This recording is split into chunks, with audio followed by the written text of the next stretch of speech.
আমার নাম মোহাম্মদ সজিবুল হাসান সজীব। বর্তমানে আমার দুইটা শেড আছে, দুইটা শেডের ভিতরে 2000 করে 4000 লেয়ার মুরগি আছে।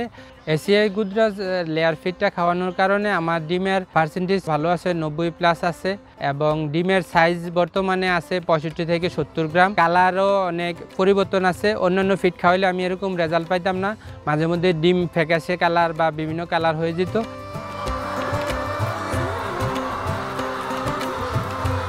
বর্তমানে এসিআই গুজরাজ খাওয়ানোর কারণে আমি মুরগি বিক্রির সময় 2100 থেকে 2200 গ্রাম পাই। তো এটাও আমার একটা প্লাস পয়েন্ট, কারণ মুরগি বিক্রির সময় প্রতি মুরগি যদি 150 থেকে 200 গ্রাম পরিবর্তন হয়, সর্বশেষে যে রেটও যে পরিবর্তন হয়ে যায় অনেক। ডিমের কালার এবং ওয়াইটের কারণে ডিম এবং মুরগি যেটাই নেওয়ার পরে রিটার্ন পরবর্তীতে আমার সাথে যোগাযোগ করে পরবর্তীতে আবার ডিম দেওয়ার জন্য।